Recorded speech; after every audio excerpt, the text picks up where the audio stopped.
recording, would appreciate. Thank you. So dear, dear delegates, dear partners and colleagues, I wish to thank you all for joining us in this 2020 edition of MedExpol, which is organized by RAMPEC every 2 years. I wish to thank you all for sorry. I hope you will find this meeting informative, useful, and that you will enjoy and will actively participate to the discussion to be held in the next day and a half.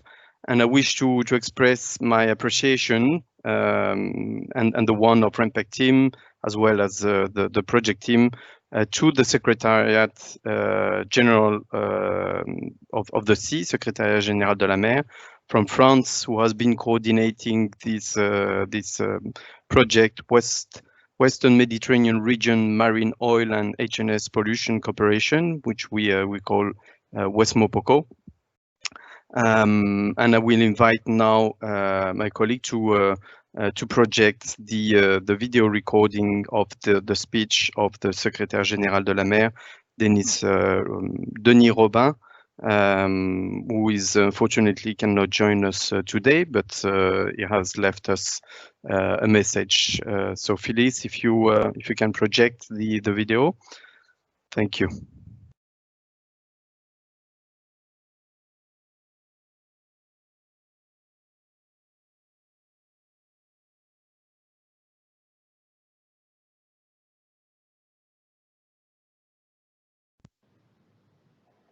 Mesdames, Messieurs, bonjour à toutes et à tous.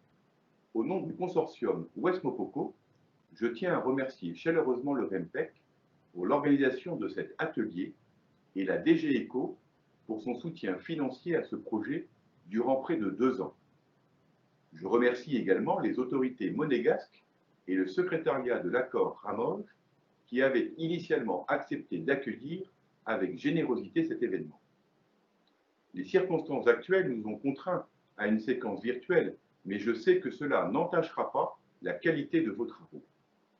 J'adresse aussi tous mes remerciements aux participants du projet WESMOPOCO, le CEDRE, l'ISPRA, l'ITOP, la Commission d'Helsinki, l'accord de Bonn, l'Algérie, l'Espagne, Malte, le Maroc et la Tunisie, pour le temps et l'énergie qu'ils ont consacrés à ce projet, et ce, même durant cette période difficile qui n'aura pas épargné la Méditerranée. Je remercie enfin les représentants des parties à la Convention de Barcelone. Je voudrais citer aussi nos voisins de la Baltique et de la Grande Mer du Nord, les représentants de l'Union européenne, du plan d'action pour la Méditerranée issu du programme des Nations Unies pour l'environnement, de l'Organisation maritime internationale et de tous nos partenaires qui ont pu se joindre à nous aujourd'hui. Nous sommes rassemblés aujourd'hui car nous partageons tous l'objectif de mieux défendre l'environnement méditerranéen. Nous sommes tous sensibles à son incroyable richesse, mais aussi à sa grande fragilité. En garantir l'intégrité est indispensable pour le bien-être et la résilience de nos communautés littorales qui dépendent des activités constitutives de l'économie bleue. Ces activités la rendent d'autant plus vulnérable et la Méditerranée est en quelque sorte victime de son succès. Une mer semi-fermée, un trafic maritime dense, varié et en augmentation, une circulation de produits potentiellement dangereux et polluants. Il est une évidence de dire que le trafic maritime joue un rôle clé dans nos échanges internationaux. Cependant, nous prenons chaque jour un peu mieux la mesure de ses impacts collatéraux sur la santé.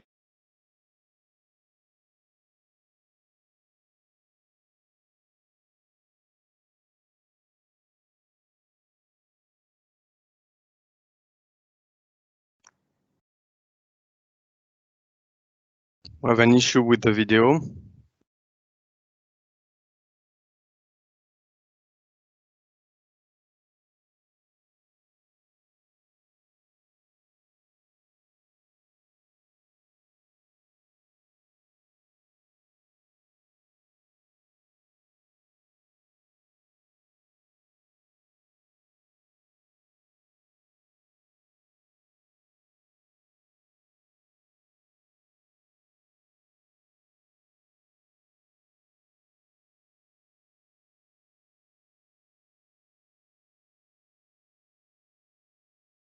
Phyllis, can you fix the video issue, or we'll continue in the meantime?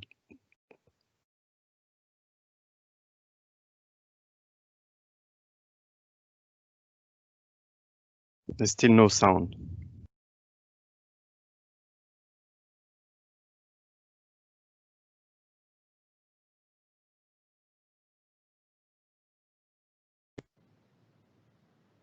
L'improbable collision entre l'Ulysse et le Virginia en octobre 2018 et en octobre 2019, l'échouage du Rhodanus dans les Bouches de Bonifacio.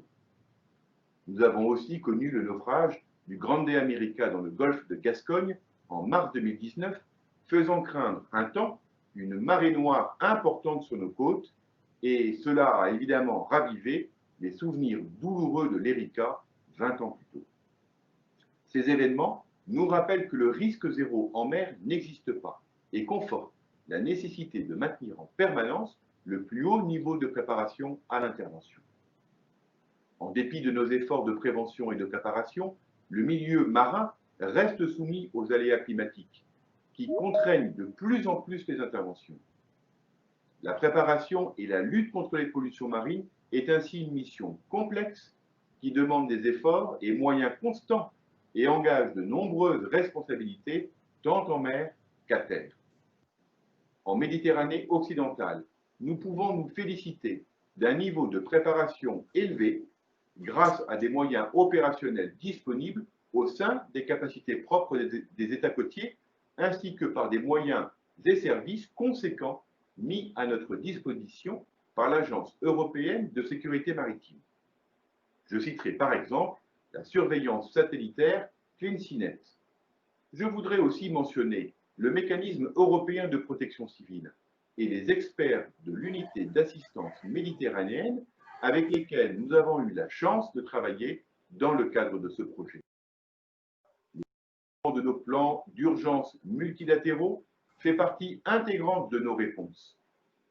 Nous devons nous appuyer sur le secrétariat Ramoge et sur les secrétariats des accords sous-régionaux pour continuer à renforcer notre capacité à intervenir. Les exercices du type Oscar-Med, organisés plus tôt ce mois-ci, qui doivent se doubler d'exercices qu'on appelle papier, concrétisent la permanence de cette coopération. Nous ne pouvons relever le défi de protéger le milieu marin en unissant nos forces. Tu as quelque chose, tu as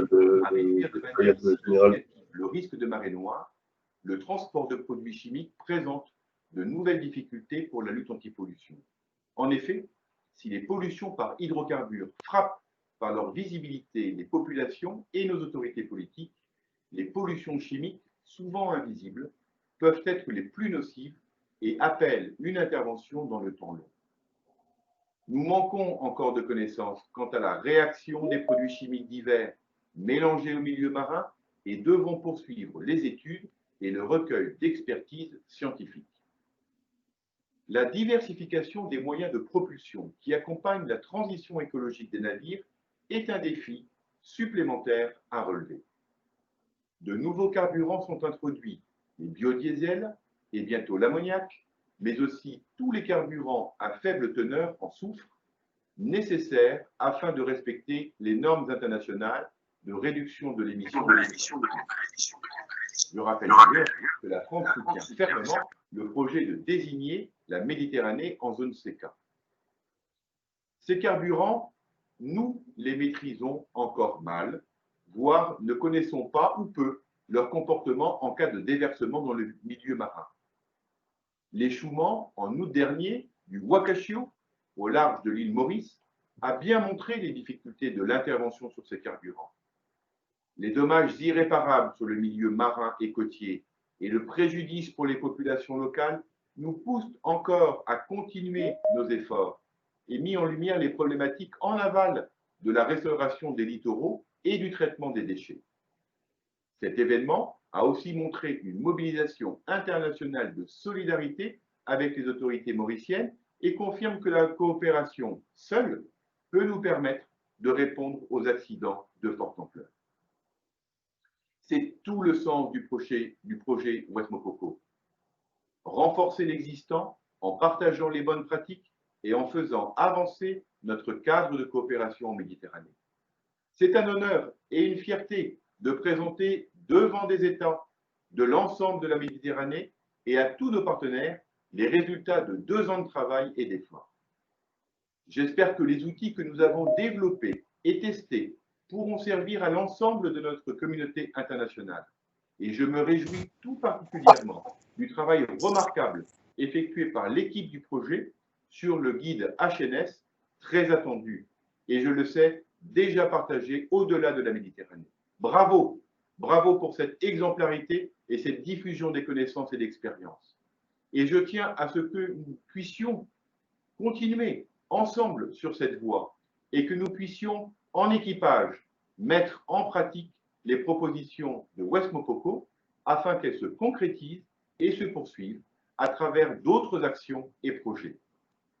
Ce sont votre expérience, vos connaissances, votre expertise qui sont ainsi au service de l'ensemble de la communauté maritime pour la préservation du milieu marin en Méditerranée.